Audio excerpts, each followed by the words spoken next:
2 months ago, this was just grass, just an empty strip along the fence opposite my veggie garden. But instead of leaving it unused, we decided to turn it into something that could feed us for years. We built a brick garden bed from scratch, filled it with premium soil and planted 7 fruit trees chosen for our subtropical climate: mulberry, banana, avocado, citrus, apricot, mango, and apple. They're small now, but one day this will be morning coffee under the trees. Summer fruit picked straight from the front yard. This is the beginning of our home orchard. Let me show you how we turned a patch of grass into this. I decided on red whitewashed bricks to fit in with my cottage style garden, which we found on Marketplace as leftovers from a house build. They were half the price that they were retail. We have never laid bricks before, and we decided to do this at the height of summer. It was at times unbearable, but we persevered. I wanted a seating area in the middle where I could sit with a cup of tea on those crisp autumn mornings and take in the garden. So we marked out the garden beds and got to digging up the grass so that we could lay the bricks down. An hour into it, we were regretting it, but we pushed on. Having no experience in laying bricks, I have all the respect in the world to bricklayers. It is a tough gig. Only after an hour or two of laying bricks and wiping off cement, I had cuts all over my fingers. It took us all day to lay 2 levels of bricks, and this was only the first garden bed. We still had another one to do, plus the middle seating area. You could say that we were hating our life choices at this point in time. And trying to get every brick level, plus there was a slight rise in the land, made it even more difficult, but at least I had Ella to give me cuddles.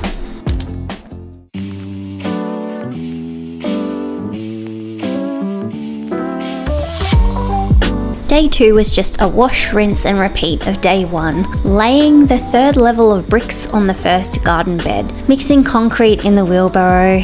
Kevin laid the bricks and my job was to make sure all the cement was in full contact with the bricks and neat and tidy on the outside.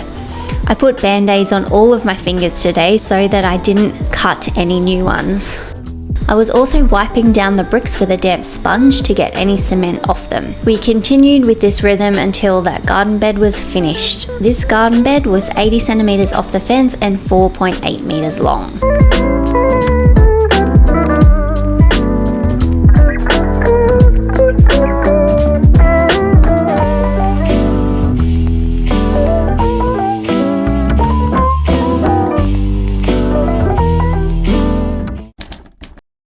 Day 3 was all about the curve. It was another stinking hot day as we started on the second garden bed, and with this one I wanted a curve at the end, which Kevin wasn't too happy about.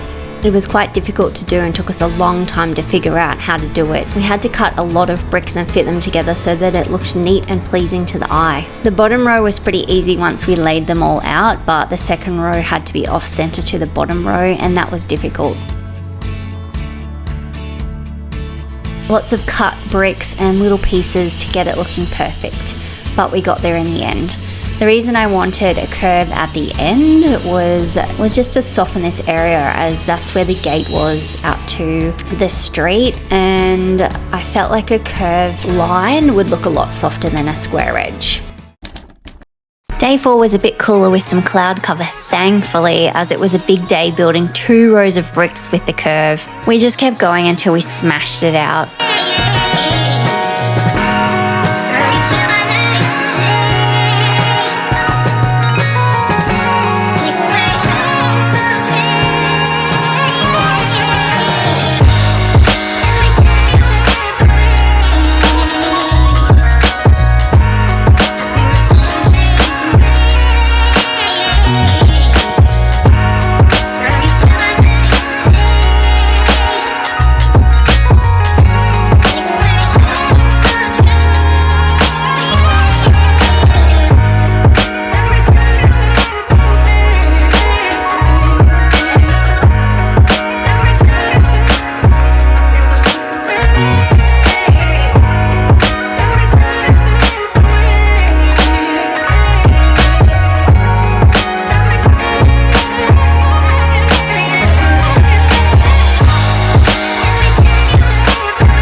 It felt so damn good to put that last brick into place. 4 days of laying bricks and we both swore we would never do it again, but I am totally happy with how it has turned out. I love the colour of the bricks and I love the curve. Next up is finally the exciting part, filling it up and planting out the fruit trees.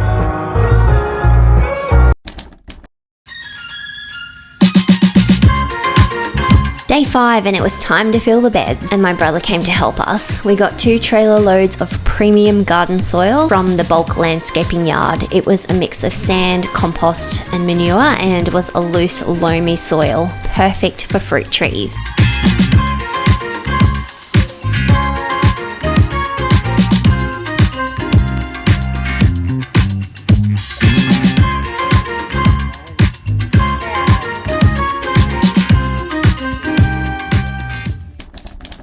Okay, so we finally have a cooler day to get these fruit trees planted. I've been waiting for about a month or so because the weather's just been so hot and humid and I don't want to stress the fruit trees out by planting them in this heat. So we had some rain over the weekend, which was lovely. So everything's nice and watered now, and today is a much cooler day. I think it's only about 27 today, but the humidity is so much less than it has been. So it's a good temperature to be planting these trees out, and we've got a bit of cloud cover at the moment too, which is helping. So let's get this done.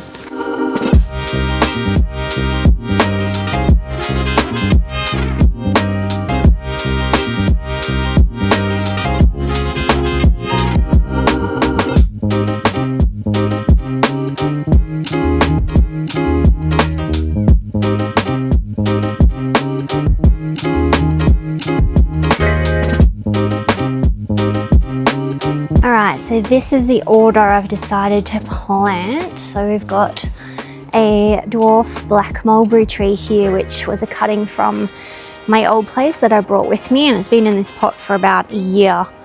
And you can see how big it is. Like, it was this big when I planted it.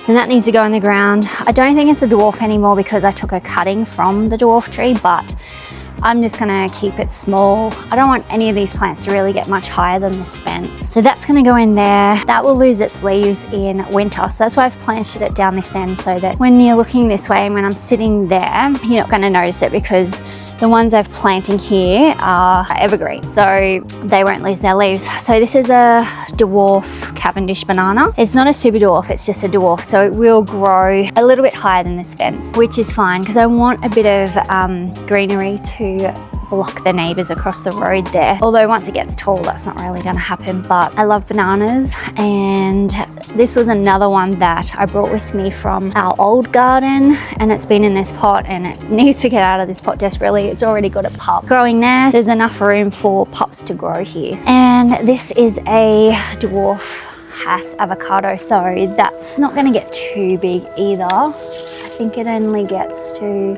5 by 3 meters, but I'm gonna keep this trimmed as well to keep it quite small.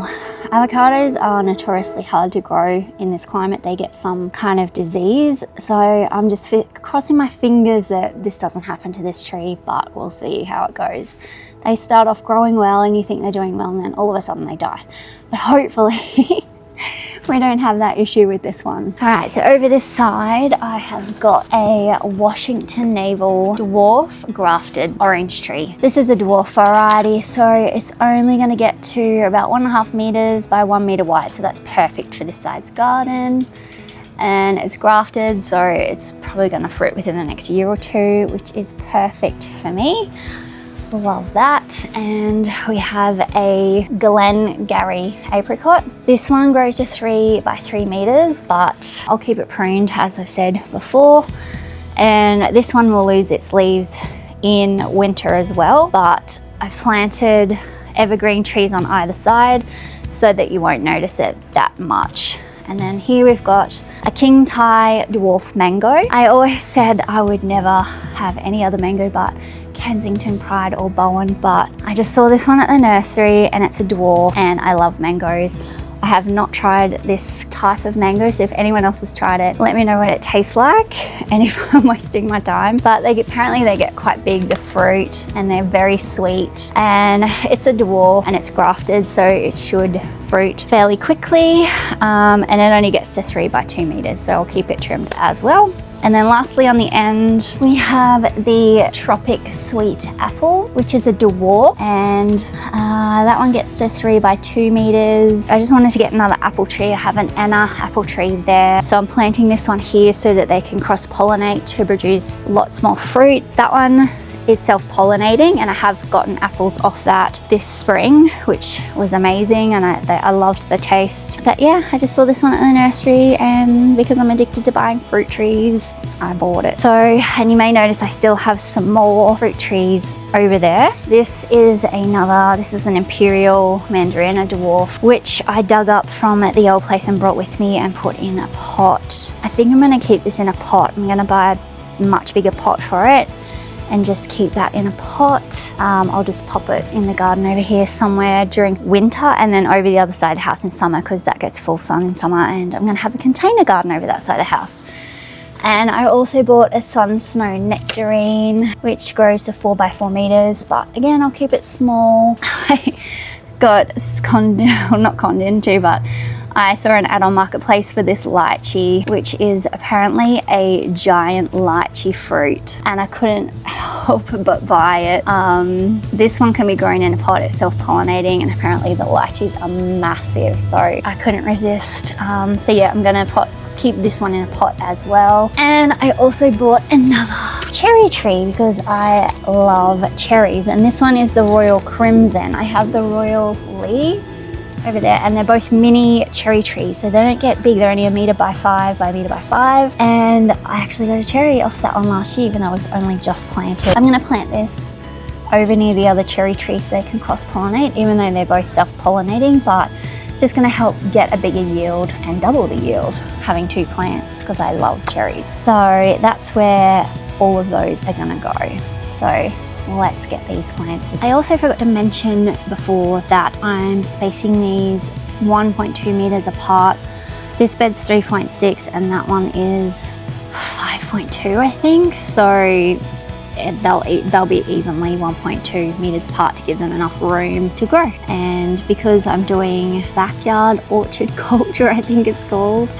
If you look that up, it's all about spacing your fruit trees very close together, but keeping them pruned to a manageable size, and you still get a good harvest off each one, and that way you can have a lot of different varieties of fruit trees in your garden. My tiny spade again. This soil's nice and loose. It's also a good idea not to plant mulberries close to your house, mulberries and figs, because their root system can be quite invasive. Planting the mulberry over here, it's away from the house, so I'm not gonna have any issues.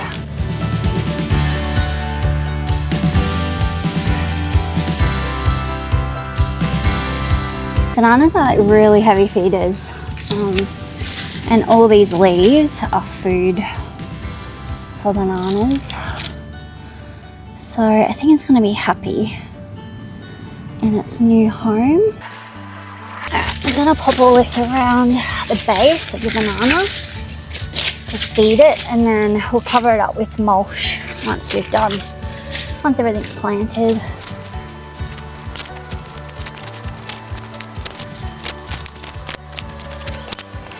So we've got our dwarf avocado, lambhass, dwarf Cavendish banana, and black mulberry tree over there. So just need to plant out these 4 and then give them a water in and go and get some mulch to top it up.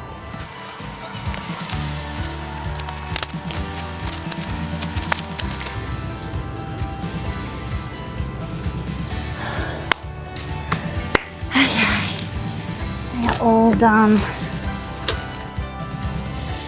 I'm just gonna give this mulberry tree a cut back because these things grow like crazy. Kind of want it to bush out a bit, so there's still over there, that's like not too bad. I might just cut this one right down to an outward facing bud, maybe that one there.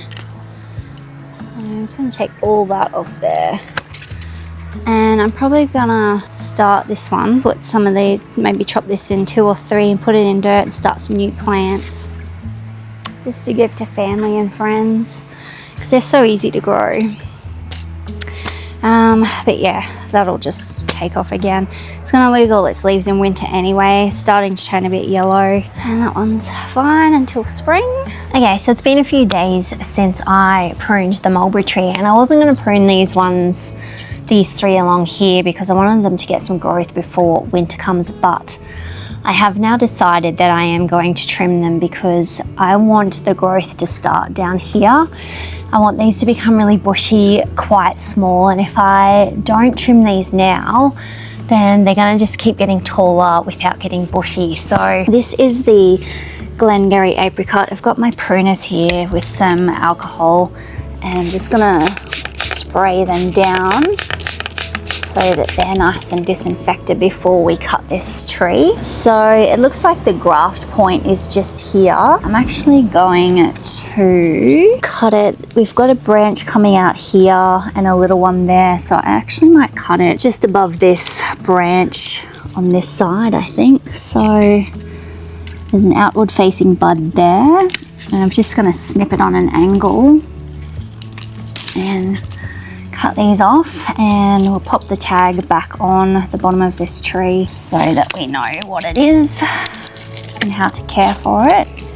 But yeah, so that is going to help the growth start, the bushiness start quite low, and I might just give it a tip prune as well to help it bush out even more. I'm going to pull these leaves off because they're dead, as this is going to lose leaves. So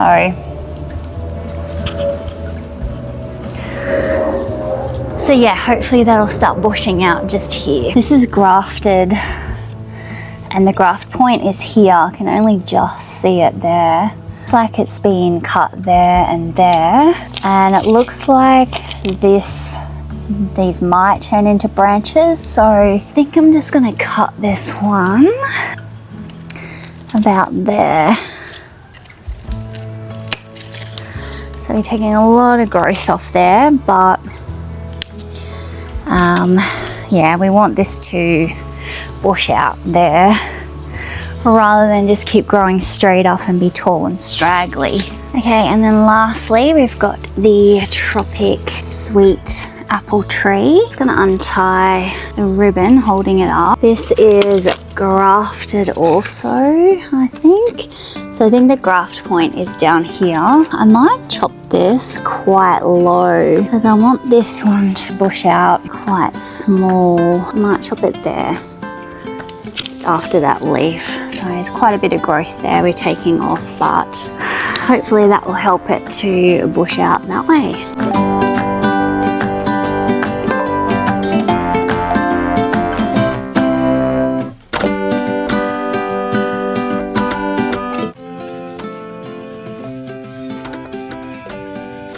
I'm not a fan of weed matting at all, and I've never used it anywhere else in the garden, but we did put 2 layers down under the seating area as we had some nutgrass growing here. It will probably still grow through because nutgrass is relentless, but at least it will keep the rest of the grass and weeds from coming through this area.